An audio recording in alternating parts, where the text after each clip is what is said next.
Hi, నేను మీ పల్లెటూరు మారుతి. ఇవాళ నేను మీకు కోడిగుడ్డు పొరట చేసి చూపిస్తానండి. ఇవి ఒక 7 కోడిగుడ్లు తీసుకుని ఇలాగా ఒక గిన్నెలోకి పగలగొట్టుకున్నాను.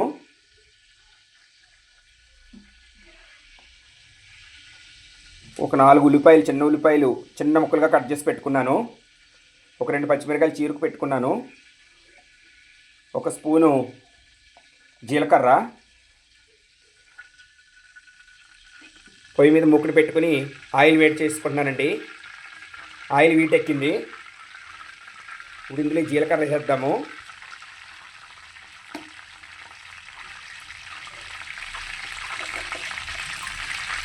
ఇందులో పచ్చిమిరకాయలు వేసేసుకుందాము.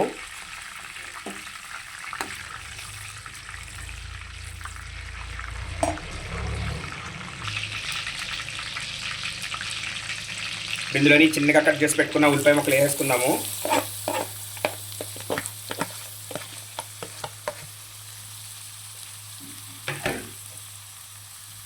ఉల్లిపాయ ముక్కలు దోరగా యాగనివ్వాలి.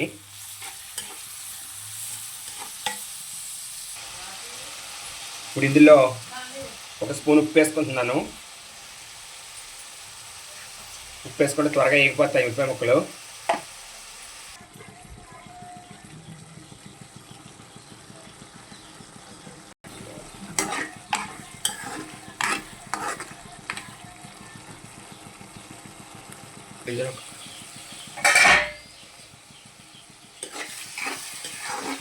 బాగా దోరగా వేగినాయి ఉల్లిపాయ ముక్కలు.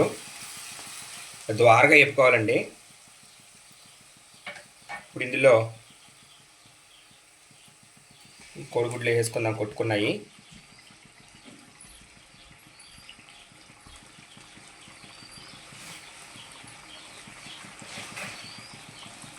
ఇప్పుడు సిమ్లో పెట్టుకుని మూత పెట్టుకుందాము. దీన్ని కదపకుండా అలాగే వదిలేద్దాము. సిమ్లో పెట్టుకుని మూత పెట్టుకుందాము. ఇప్పుడు ఒకసారి మూత తీసి చూద్దాము.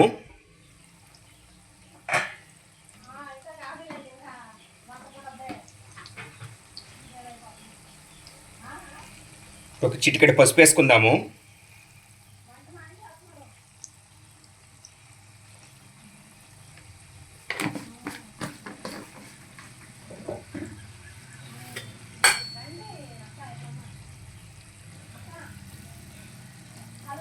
ఒక స్పూను కారం వేసుకుంటున్నాను.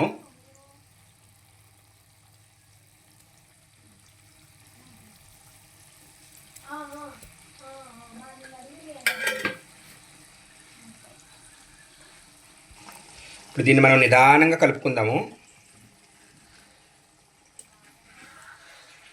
మీకు ఇలా చేసుకుంటే కోడిగుడ్డు పుల్ట గడ్డల కింద వస్తుంది. పిల్లలు చాలా ఇష్టంగా తింటారు.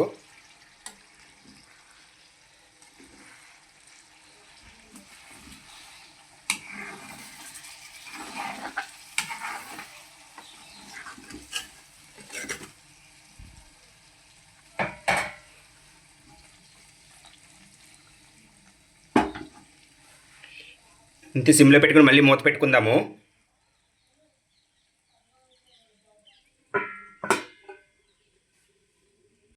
ఒక్కసారి మూత తీసి చూసి తిరిగేసుకుందాం దీన్ని మళ్ళీ.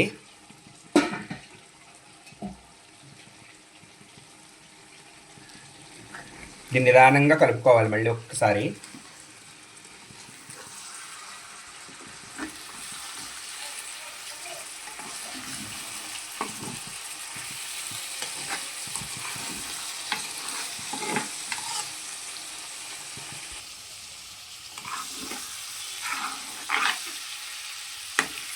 చూడండి, ఇలా చేసుకుంటే ఇలా తొనలుగా ఉంటుంది. పిల్లలు చాలా ఇష్టంగా తింటారు. ఇది కోడిగుడ్డు పొరట చపాతీలోకి ఇక్కడ చాలా టేస్ట్గా ఉంటుంది. ఇది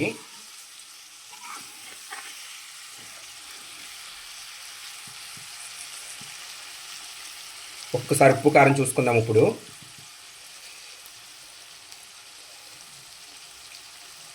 నాకు ఉప్పు కారం 2 సరిపోయినాయి. కాలుతో ఇప్పుడే అడ్జస్ట్ చేసుకోవాలి ఉప్పు కారము. మళ్ళీ ఒక్క నిమిషం మూత పెట్టుకుందాము. ఒకసారి మూత తీసి చూద్దాం మళ్ళీ. ఇంత ఉడికిపోయిందండి, ఇంక సరిపోద్ది. స్టవ్ ఆపేసుకోవచ్చు మనం. చూడండి ఎంత బాగా తొనల కింద ఎంత బాగా వచ్చినాయో. ఇగో ఇది రైస్లోకి చపాతీలోకి చాలా బాగుంటుంది.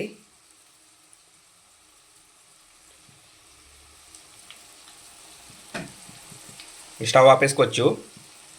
ఈ వీడియో కనుక మీకు నచ్చినట్లయితే లైక్, షేర్ అండ్ సబ్స్క్రైబ్.